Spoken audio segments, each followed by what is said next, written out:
بسم الله الرحمن الرحيم الحمد لله رب العالمين والصلاة والسلام على سيد الأنبياء والمرسلين اللهم علمنا ما ينفعنا وانفعنا بما تعلمنا وزدنا بفضلك علما وتعليما إنك على كل شيء قدير.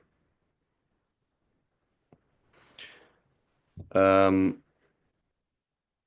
okay, so welcome one and all. I want to just see who we have here. I know most of you, Badr, Azhar, Muhammad. We have Sister Tigist, Yusuf. Is it brother or sister Shafa?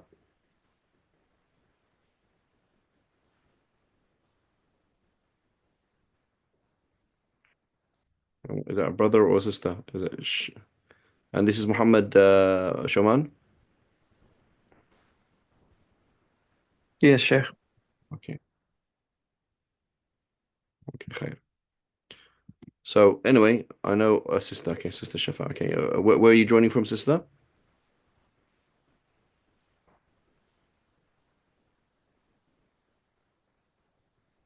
From Sydney. Okay, right.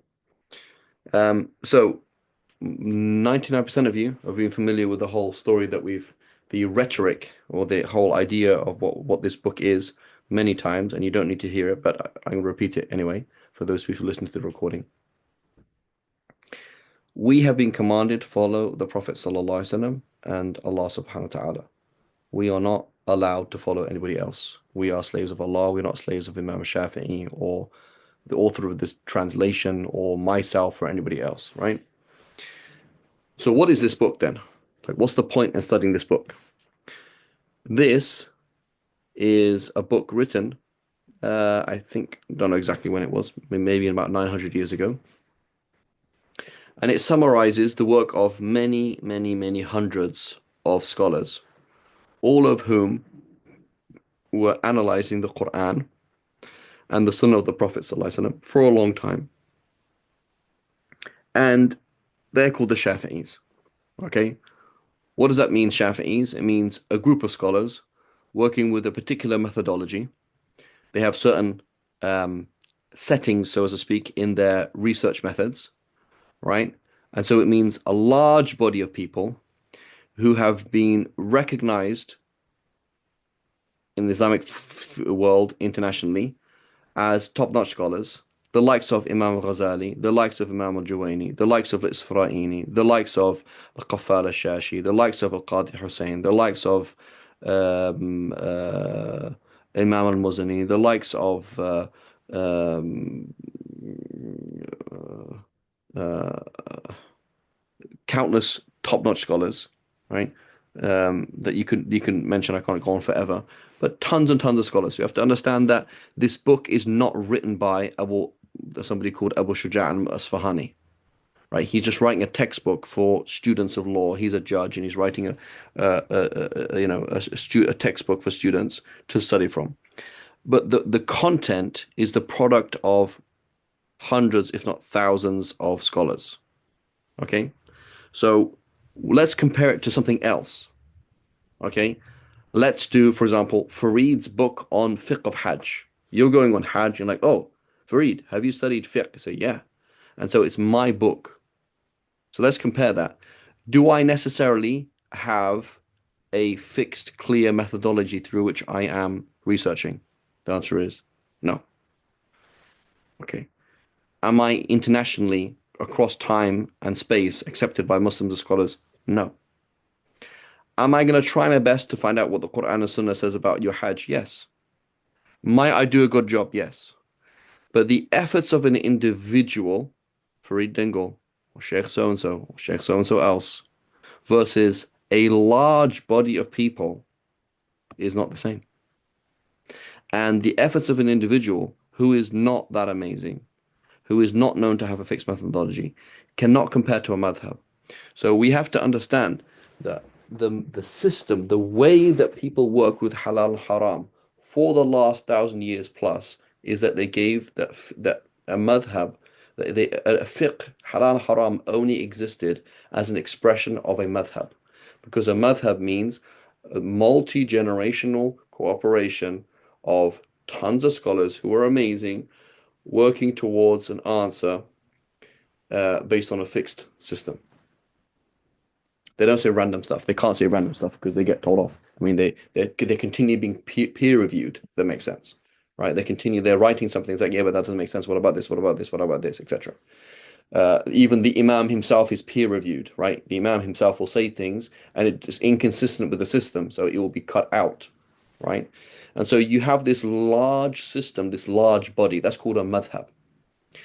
Somehow, in the last century, about 100 years ago, approximately, and a bit less than that, they spread this idea that we just follow Quran and Sunnah, right? We just follow Quran and Sunnah. So anybody who comes along and quotes an ayah, of course, a hadith is suddenly on authority. Now, that's true and it's false, right? Obviously, we all follow Quran and Sunnah. But what the real thing is, do you follow the Quran and Sunnah through the lens of a large body of scholars who are all really amazing with a fixed methodology and a fixed logic to their discussions? Or do you follow that through the lens of one individual? That's the actual discussion. The way it's phrased is, I follow Quran and Sunnah, you follow madhab, right? The reality is, everybody follows Quran and Sunnah. Some people do it in a chaotic way, other people do it in an organized way, right? And because the chaotic way is easier, faster, might get you better answers sometimes, right? And is more leads to more chaos in the ummah and leads to more novelty in the ummah and leads to more ability to change the deen. It's been promoted in the last 100 years or so. Does that make sense? So somebody, for example, what's the opposite of what we're talking about is somebody who says I'm Salafi or I'm Wahhabi, or they're just confused. Like many people are just confused, right? But when you say I'm Hanafi or I'm Maliki or I'm Shafi'i or I'm Hanbali, meaning I do things as they used to do things, right? The Ummah for like the last 1,000 years, that's when you say a faqih, you mean a Maliki faqih or a Shafi'i faqih or a Hanbali faqih. That's what everybody was. You find any person like, oh, they're Maliki, Shafi'i, da da da. That's what everybody was, right? For 1,000 years or more. And so that's what everybody was. And then somebody comes along and says, no, I'm just Quran and Sunnah, right? Which is like saying, you know, it's like saying, for example, um, like I was familiar with different schools in my education, like Steiner, Montessori, um, you know. So someone who says, are what do you think about Montessori? So, no, I just teach kids. So yeah, I know. We always teach kids. So but you like, what do you think about Steiner? What do you think about Montessori? What do you think about this? What do you think about that? So, no, I just teach kids. Like, yeah, but I'm asking you, what's your methodology in teaching kids? And you're like, no, I just teach kids. So what it means is they just teach kids in an ad hoc way. They might do a good job, might do a bad job, right? That's just ad hoc, right? It's just kind of like however they work it out. Maybe they have them memorize, maybe they have them sing, maybe I don't know what they do, right? They just kind of pull it off. It's just a bit random, right? Like what temperature you cooking the bread? I'll just put it over the fire. I don't know what temperature it is. It might get burnt, might not get burnt. I don't know, right? As opposed to here's a factory, we are cooking this bread at exactly this thing, and every single time we do it with the same ingredients, and it turns out good, right? Does that make sense for everybody? Sister Tickets, I think you've heard this a few times from myself. Badr, you've heard it 50,000 times, I know. Uh, Sister Shafa, is this the first time you've heard of this kind of idea?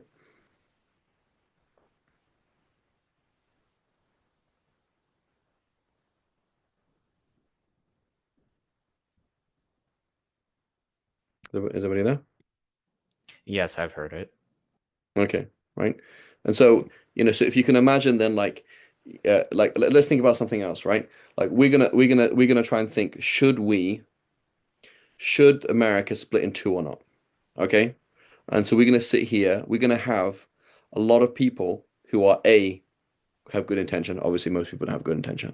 But let's say, for example, we're gonna find people with good intentions, right? 100 uh, politicians who have good intentions, right? And they probably don't exist in reality, but let's imagine that. And they're going to discuss whether or not it is good for the people of America to split into two states. Okay?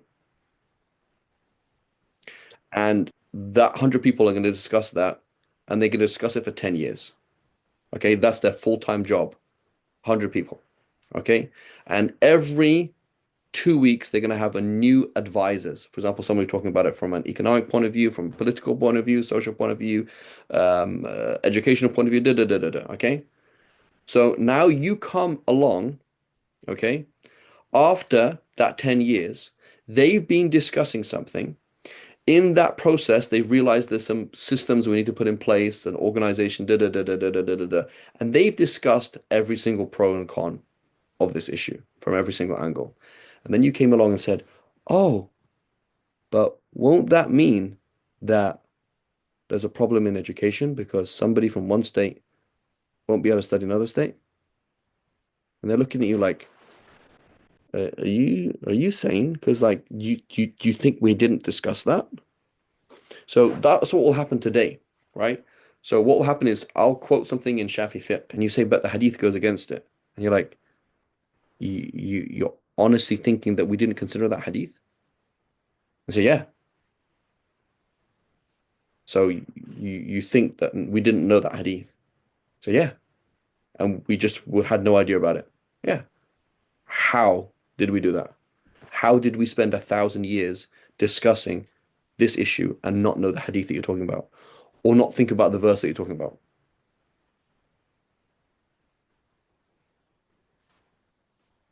I mean, how did that happen? Right? So people who don't follow madhabs, it's like an accusation, right? It's like Protestantism, right? Like a Protestant is like, I don't believe in the Pope. You guys are messed up. Nope, it's me and the Bible. Thank you very much, right? Like you guys are messed up. There is an accusation. So somebody says, I don't think it's like, yep, they didn't know about it. Like all those scholars didn't know about it, or they looked at it in a random way. They're really like bad or crazy. Like they're bad or crazy people, right? Ignorant, bad or crazy people. That's what it is. So it's a revolutionary mentality which comes from the West in reality on many different levels, right?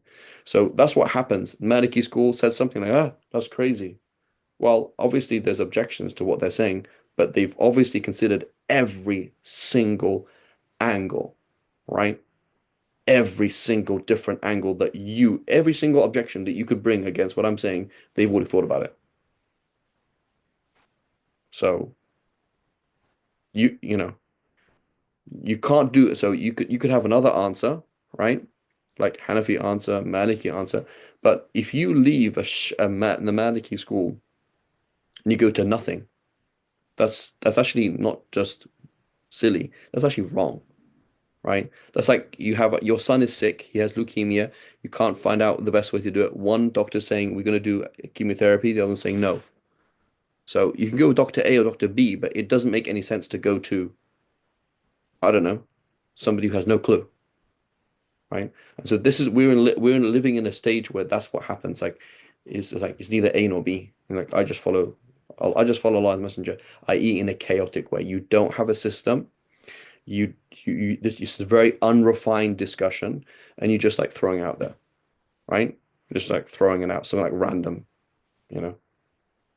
Somebody says, for example, in a non-Muslim country, you have to check properly if the meat is halal, and you say, but deen is easy.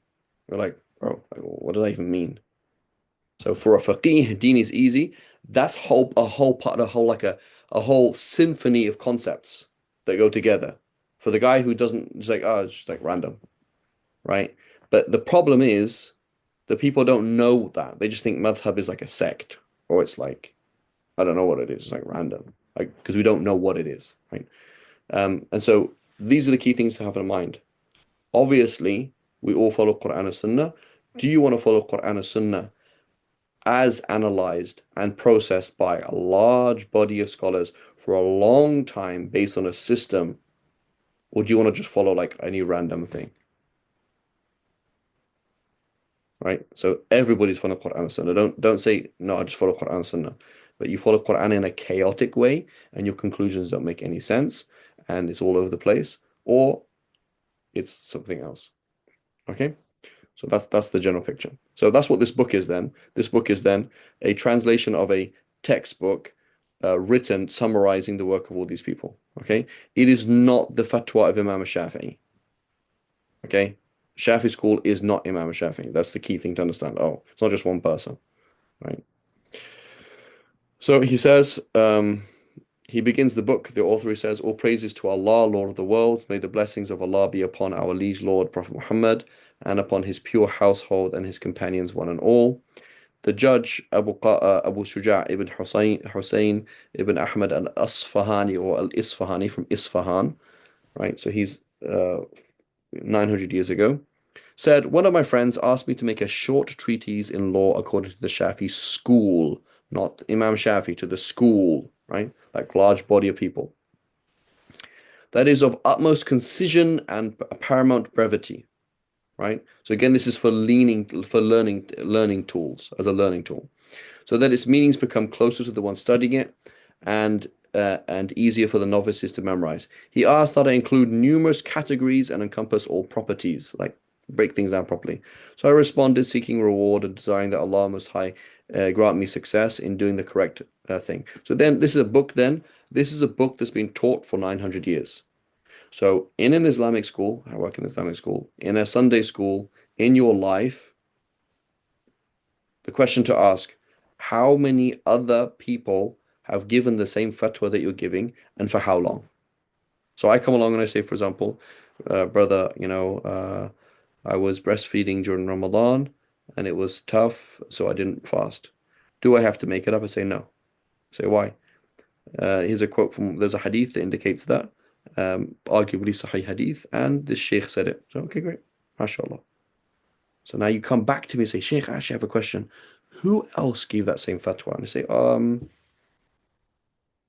Sheikh down the road, and not Ibrahim al-Nakhai, Ishaq ibn Rahaway, one of the great scholars of the past. Okay, so how many was that again? It's about 2 or 3 scholars. Okay.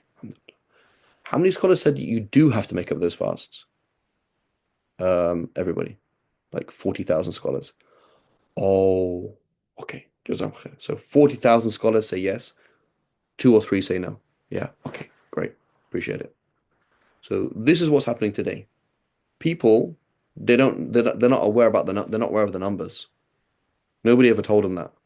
They went to the Sheikh gave an answer because there is a jur'ah, there is a boldness that people will just say things, even though nobody's ever said that before, or very few people have said that before.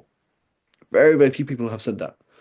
If we look into the heritage, you can find a fatwa for everything. Everything could possibly be proved by any possible hadith, and you will find a fatwa for it. Right? You can find it. But the question is, what is widespread and known and recognized? Right? Like, how long has this book that you're referring to been used as a reference? How many people have said what you're saying? And if it's not in the thousands, then you can just forget about it, because everything exists somewhere, right?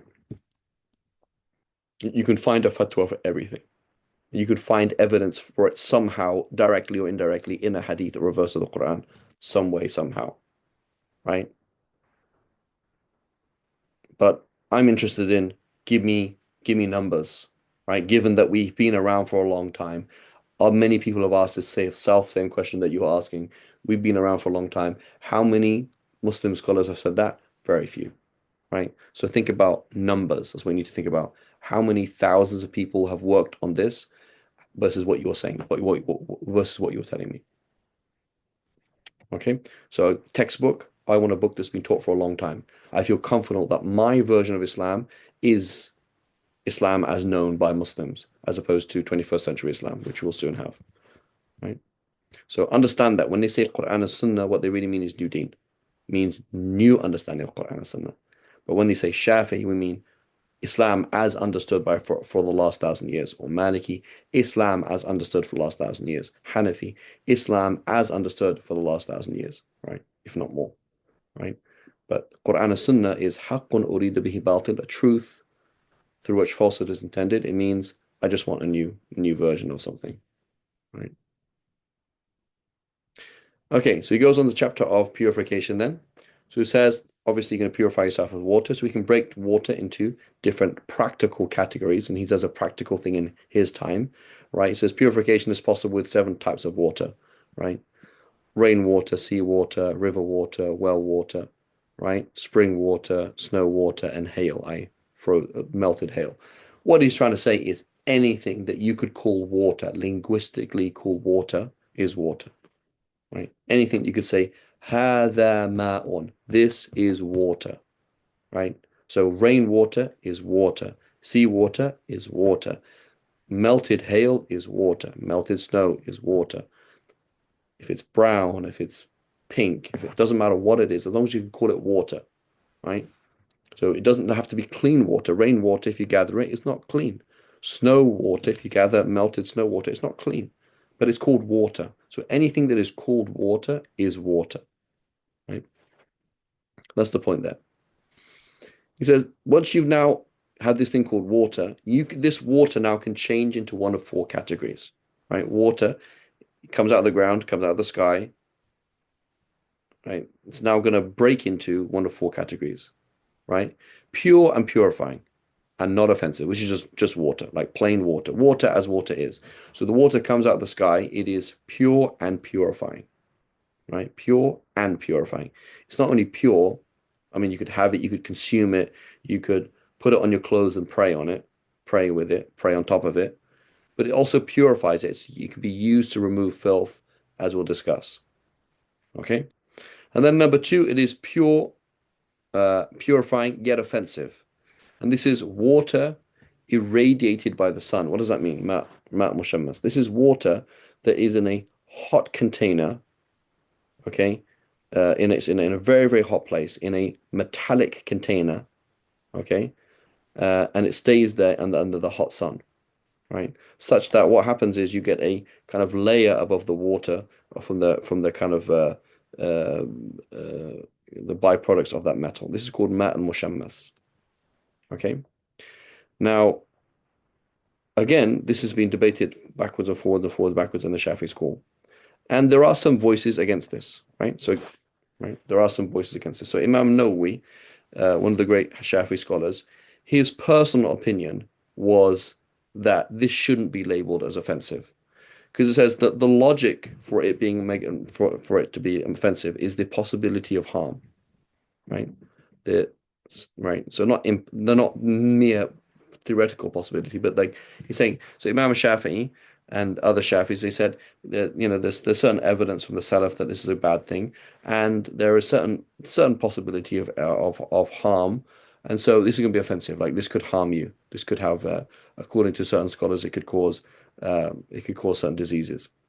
Imam Nawawi, his personal opinion, speaking as an individual, working within this framework, he said, no, there's no evidence whatsoever to say this is offensive, and there's no evidence medically that it harms, and so it's totally fine, right? So the question is, does it harm or not? And this is a general principle in the Shafi school, is that anything that may well harm your health is going to be offensive. So, for example, if I told you I never do any exercise in my life, is that dangerous? Uh, it's bad for you. That's bad for how bad for me? So is it definitely going to harm me? Not definitely. Right, but it's likely, right? If you go to the doctor asks you, do you exercise regularly, right? So the fuqaha of the past are not going to mention that, are they? Because they live their life which is normal to exercise, right? You get on a horse, you're exercising, you walk, you exercise.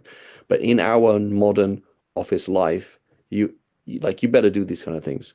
If I didn't eat any vegetables, I mean, I guess I could find various nutrients from other like bread, but like bread today is really bad as it compared to used to be, right? So I say, yeah, I don't eat any vegetables, and you'd be like, that's not very good, right? So I would say somebody who never eats any vegetables or any fruit, they're doing something offensive. Somebody who never does an exercise, they're doing something offensive. Somebody who has, let's say, a considerable amount of sugar, that's gonna be offensive, right?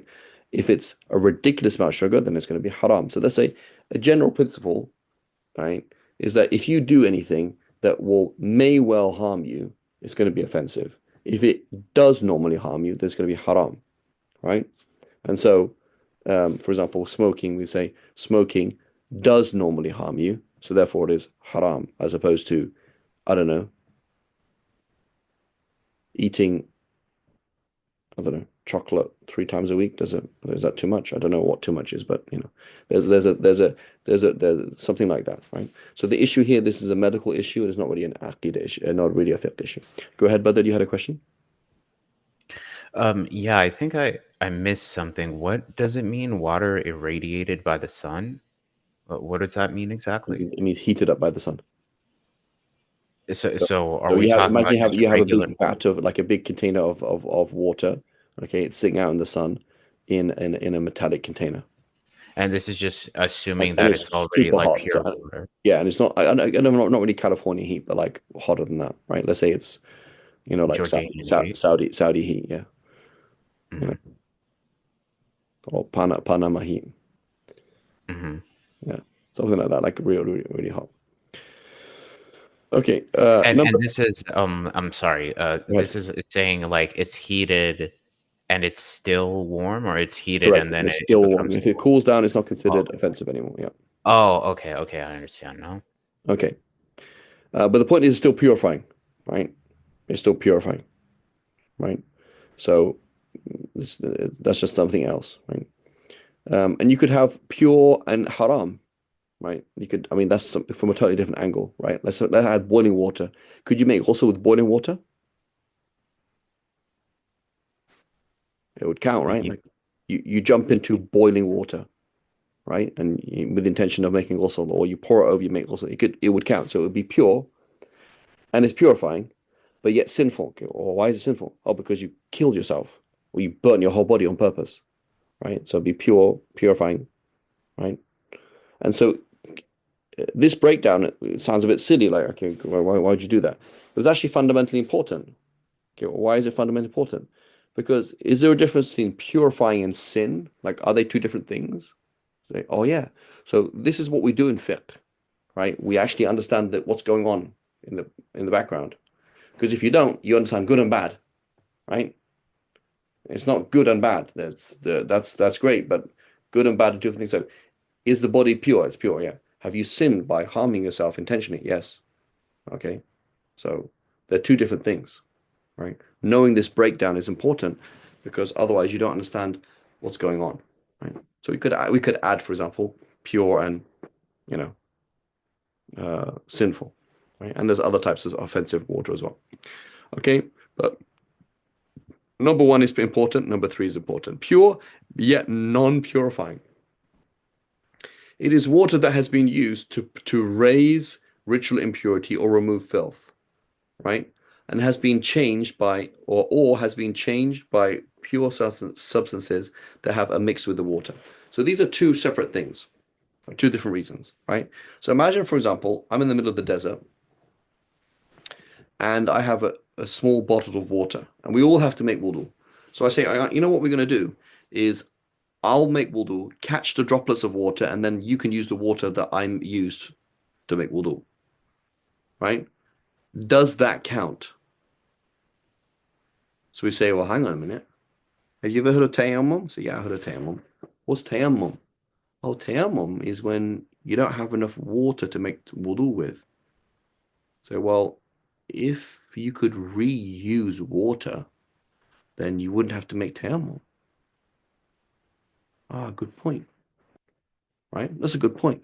So the whole concept that we all agree on of tayammum is premised on the fact that you can't reuse water. So that's why the Shafi'is and the majority of scholars, they inferred something that's not 100% obvious, but they inferred that water can become used, right? They can become used. Meaning if you use water to purify filth or purify to make wudu or to make ghusl, that water becomes used. Now, is there a hadith that says that? What water becomes used? No. Okay, where would that come from? It came from the inference, came from an understanding, from a concept, right? So this is another very, very different kind of understanding that we find today as well, right? Somebody will come along and they'll say, I just follow Quran and Sunnah, okay? Or they will find something like this strange, right? They'll say, like, it's not really very obvious, is it? They'll find something in the Maliki school strange, or something in the Hanafi school strange. And because of their pride and ignorance, and this pride and ignorance has been promoted by this whole movement, like, oh, I don't believe in it, and I don't trust authorities, kind of like a punk attitude, they'll say, that's crazy. There's no proof for it. They'll say, there's no proof for that, right? And so they'll find something like odd like this is not immediately intuitive, so I don't know where it comes from. And they'll just make this claim that there's no proof for it. So again, we go back to the paradigm. You say, what is this book? Okay, this book is a product of thousands of scholars coming to conclusion. So you're saying that thousands of scholars have looked at the Quran and Sunnah and came to a conclusion that is not blatantly obvious. So yeah. So it's not blatantly obvious to you, but it became obvious to them after all their research. So you should respect that and be like, oh, okay. As opposed to there's no proof for it, right? So again, out of the ignorance and arrogance that this kind of like what's the word? This attitude is like, oh, there's no proof for it, right? And so they just ignore things, right? And in reality, in fiqh, there's many things that the quote unquote no proof for, right? And like meaning it's not blatantly obvious. But when you find thousands of scholars coming to that conclusion, then I guess it makes sense, right? Is it blatantly obvious that electrons exist?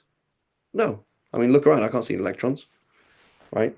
So imagine, for example, like there was like a revolution against science, and you're like, science is all made up. Don't believe any of it. Where's electrons anyway? Right? That wouldn't be a very reasonable thing to do, given that people have done research. Lots of people have done research. They think there's this thing called a wave or a particle called an electron, and it behaves in this kind of way, so we should work with it. As opposed to having the arrogance, like, oh, I don't believe it, I can't see it. Right? So that's what we have. There's a lot of arrogance, right? That is promoted. So that the preachers of this kind of thing, they'll promote this thing. Like, there's no proof for it. Show me the proof for it. Right? Where in reality, if you know what a madhab is, you wouldn't ask for a proof. Like if you know that many scholars of that caliber have come to this conclusion, say, okay, whatever. I don't even need to know the proof. Like obviously it has a basis regardless. So anyway, the Shafis, where they say, and I just want to give an example of that. Al-Qurtubi in his tafsir, he says, some people argue, for example, that alcohol is pure, right? So the verse of the Quran doesn't really clearly state that alcohol is impure, right? It just says that idols and gambling and alcohol are from the filth of the devil, right? So if you take that ayah and you say it means that alcohol is filth, that means also an idol is filth, right? And an idol is not filth.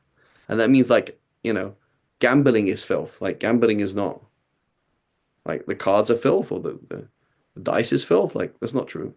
So he says, well, if you're going to ask for an explicit proof from the Quran for that to show that alcohol is filth, you're not actually going to find it. Furthermore, if you ask for explicit proofs of many things, you're not going to find it. And so he gives an example. He says, okay, what's the proof, for example, that urine is najas? Does it say it? Is there a hadith that says urine is filthy? So if you're going to follow that tack, like, oh, there's no clear, blatantly obvious proof, get out of my face. Stop telling me things, you're not the Pope. You can't, just Quran and Sunnah. Like, if it's not the Quran, it's not the Sunnah, I'm not going to accept it. It's like, okay, that's fine. But, like, where's the proof that urine is filthy? There's no proof for that. So the Prophet ﷺ, he said, most of the punishment in the grave is from filth. The Prophet ﷺ told us to clean ourselves when we went to the bathroom. But there's no hadith that says urine is filth. There's no hadith like that. So there's tons of things, like gazillion things in the deen that we infer, right? That we kind of say, well, that would imply this, right? Given that, for example, the Shafis would say, given that alcohol is forbidden, and given that something is going to be forbidden to consume because it's filthy or because it's harmful, and given that a spoonful of wine is not harmful, it must be najas, right? That's an assumption that they're making. That was their reasonable assumption that they made. Perhaps they're wrong. I don't know. But it sounds pretty, that's the assumption they're going to make. presumably the reason why you have to clean yourself when you go to the bathroom, and presumably the reason why you get punished in the grave is presumably that urine is filthy, so you have to clean yourself and go to the bathroom. That's an assumption they're going to make, right? But that's an assumption. So what you find then is these people who say Quran and Sunnah, not only are they ignorant of history and ignorant of these things, they're also creating this very radical methodology that really nobody has ever said before, right? Like none of the imams have this kind of like literalist approach, right?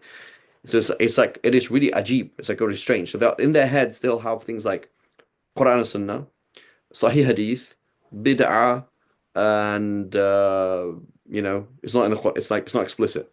So they're asking for things that like nobody really works in that system. No scholar, for example, no madhab, no imam has the same approach that they have to bid'ah. No, they have the same approach to analogy, right? The same approach to weak hadiths. And so they kind of it's a reality like a totally new religion, like a totally new methodology that kind of just borrows from certain things here and there, right? And so, you know, here's a case in point. Right? Like, where's the proof of that? Where's a hadith that says that water becomes unusable if you use it for wudu? There's no hadith for that. So yeah, it's true. There's no hadith for that. But they inferred it from various different things, right? That if you use water to remove filth or to make wudu or to make ghusl, it's now used. It's now considered used,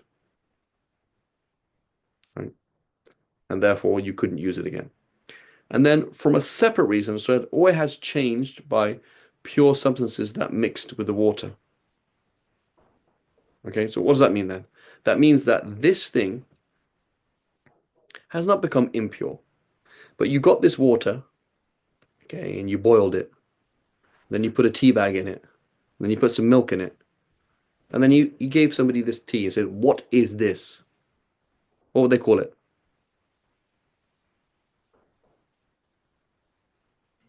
Chai? Call it chai. They call it tea. Would they call it water? No. No.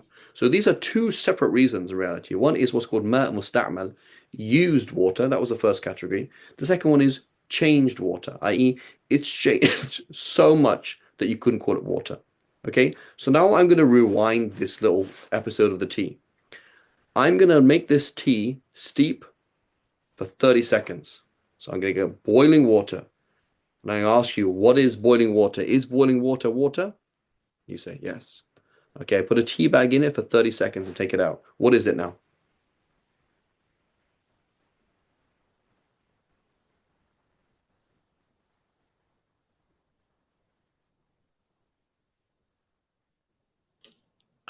It might be tea if it's a fast brewing tea. Right, might be tea. So the point is, I ask him to say, what is this? And he say, oh, it's water or it's tea. Okay, so now let's do 15 seconds. What is it? Most likely water. Most likely water, right? What if it's 1 second? It's water. Okay, but has it been changed? Will it look different?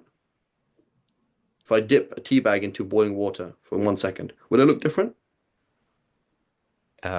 Very slightly different. Very slightly. So we say anything that you could call water, even if it's murky, even if it has a funny taste, even if it has a funny smell, different color, it's fine. As long as you can call it water, right? But if you couldn't call it water, like this is not water. This has so much chlorine in it. It is diluted chlorine. This is not, this is not water. This is not swimming pool water. This is diluted chlorine. So if this is not soapy water, this is diluted soap. Okay, then it's not water, then is it?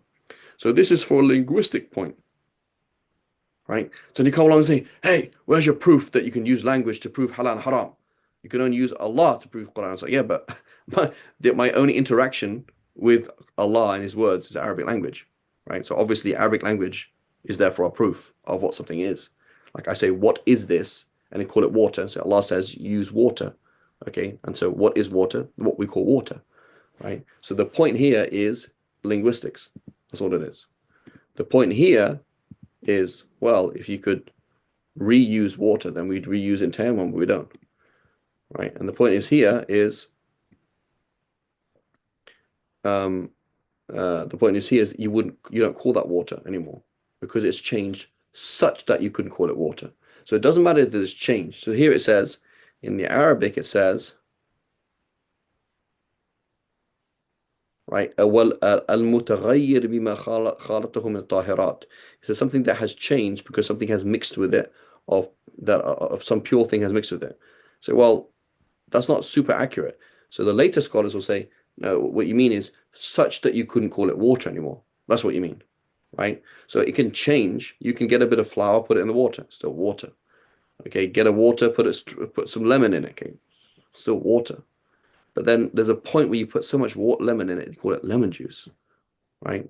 Or you call it tea, or you call it milk, right? Okay, so there's a difference between something. So what's the difference between water and not water? What you call it? Is it what do you call that? Is that water or is that not water? Right? That's the point.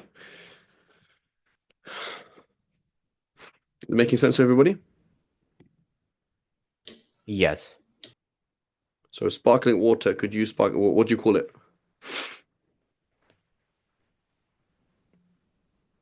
So it's sparkling water and it has a hint of sparkling water, so it has air in it, A, and then it has a hint of something, but it's still water, right? But if you couldn't call it water, like you would only call it water metaphorically. If you said, for example, let's say I slipped up and my leg fell into a swimming pool, okay, and I got swimming pool water on my trousers. Am I speaking metaphorically when I say you say, why is your, that I have water, I have water on my trousers. I'm not speaking that metaphorically. That is literally, I have water on my trousers, right? But if I fell into some juice, and juice is what, 95% water, I would call it juice. I have juice on my trousers, not water. So sparkling water spills onto your trousers. What do you call it? So I have water on my trousers, right? You don't call it, I don't say I have juice on my trousers, right? But if you said, oh, this tea is like water because it has no flavor, okay, but it's like water. It isn't literally water though, right? Tea is not literally water. Does that make sense? Yes. Okay, so two theoretical, right? Three, those two categories. Four, impure water is water in which filth has been admixed while the water is less than 216 liters. So the Prophet ﷺ, he said, when water reaches 216 liters, which is called qullatayn, right? It no longer becomes filthy, from which we can infer that he said, meaning that if water does not become 260 liters, then it does become filthy, right? So when water reaches 260 liters, it doesn't become filthy, i.e., unless it changes, right? But if it does not become 216 liters, then it does become filthy, i.e., through mere contact. Similarly, the Prophet ﷺ told us, he said, when you wake up, don't put your hand in a container of water because you don't know where where your hand has spent the night. I.e., don't put your hand in the water because you might have filth on it, and even if you can't see the filth, it could still make the water filthy. So therefore, if it's a small body of water, and even if it doesn't change, just the mere fact that it comes into contact with a small body of water, meaning less than 260 liters of water, then it becomes filthy, right? So a cup, you put your finger in a cup and you had some najasa on your hand, the cup is all filthy now.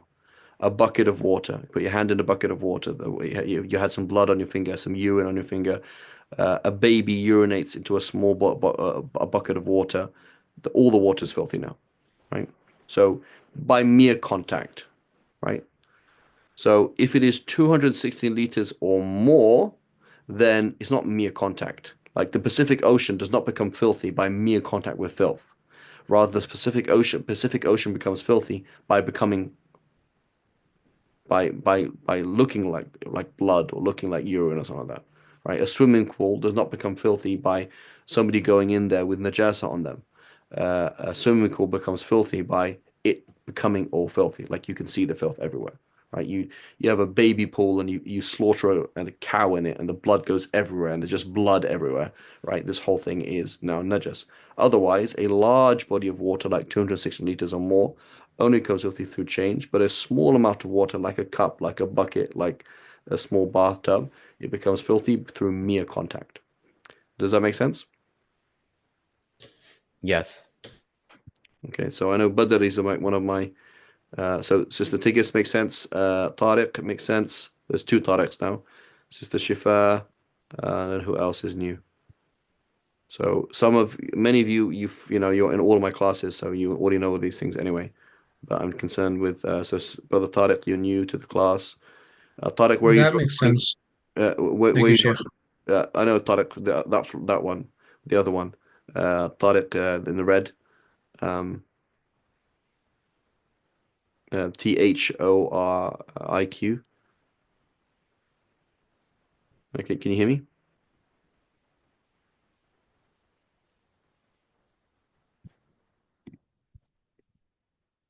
Yes. Is it making sense?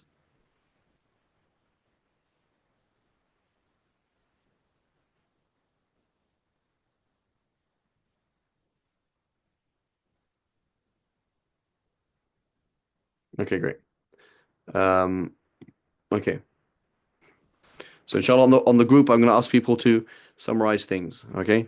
So point number two, theoretical, ignore it. Not a big deal. It's not totally ignoring. Point number two is important because you said in general anything that is not that may well there's a significant chance of it leading to harm is going to be offensive. That was kind of useful. Besides that, wasn't particularly useful, right? But um, one, three, and four, this is very important, right? So a large body of water can become used, it can become by being used by purification and can become filthy by mere contact. That's why a small body of water, i.e. less than 260 liters, through mere contact with filth becomes filthy. Large body of water does not become filthy. Right? Now, that's by default, right? What did the Prophet tell us to do about flies when they go into a cup?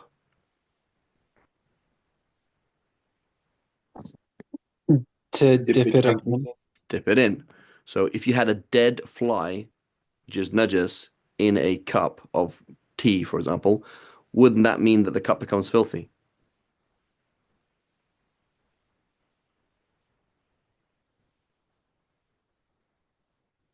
That's the default, right? Yes. Yes. That's the default. That's what you assume, but that's not the case. Okay, well, why is that not the case? Well, because the Prophet told us about that, and he didn't say pour it away or anything like that. And also, we know that the deen is not cripplingly difficult, and flies are everywhere. And if every dead fly that fell in water made the water najas, then it'd be extremely difficult. So there's the default, which is yeah, but then there's exceptions to that, which is difficulty, right? When there's widespread difficulty, then there's something else, right? There's something else. There could be certain types of filth that will be, they might give example, a person milking his cow, and then a bit of for example, dried dung falls off the udder into the milk, right? That's difficult to avoid, right? So it's excused, right? So that's something else there. But the default is, as we explained, there's pure water, pure and purifying water, merely pure water, it doesn't purify, and then impure water, which is there's a small body of water that's come into contact with filth, or a large body of water that has changed with the filth. Inshallah, we'll stop here and we'll go on to tanning. So I'm going to ask everybody in the group to summarize these 4 points, A, and B, to explain what is the difference between following Quran and Sunnah, quote, quote, and madhab. What's the difference? Okay, in your own Wait, words. Sheikh Ravid. Yes, go ahead. Yeah, Sorry, may I ask a question really quick? go I ahead. put in the Yeah. chat, but two questions. One, so if a fly touches your water, but it's not dead and flies away, is that water not okay to use? Because a fly is pure. So a living fly is pure. So that's like a pure thing went into the water and it's fine. It's like you touching the water, it's fine. Okay. Right. And then the Now, other one is, was, is it can you make literally, wudu with imagine, for ocean example, a water? fly goes onto some dung, right? Or some cat, dog, something, right? You see the fly standing on the najasa, okay? Then the fly goes up, goes into your water, then flies off. Now, in principle, on a molecular level, obviously there's filth in your water, right? But in fiqh, we don't look at the molecular level. We're not interested in what's happening on molecular level, right? When a fly, for example, eats from something, you know, it's pretty disgusting. A fly goes onto your food, it actually throws up its digestive liquids onto the food, and then like, so it kind of digests outside of its stomach, if that makes sense. So it's kind of like digests the food outside on your food, and then like sucks up the half-digested food into inside it. That's what it does. But we don't work on that level because you can't see that stuff. So because you can't see it, we don't consider it to be there. Does that make sense? Okay, that makes sense. And then my other question is, so can we make wudu with ocean water? Yes, we can. Any kind of Yes. water, even if it's salty, even if it's brown. Apparently, there's a river somewhere that smells of beer or something like that. Like, doesn't matter what it is. Green, as long as it's naturally occurring water, right? It doesn't matter what it is. Jazakallah. Yeah, and so it's important to understand that most people in the world, right, do not have access to nice water that we see, have a faucet, right? Like people are used to drinking brown water. That's what people usually do, right? Like it doesn't look nice, it doesn't smell nice necessarily.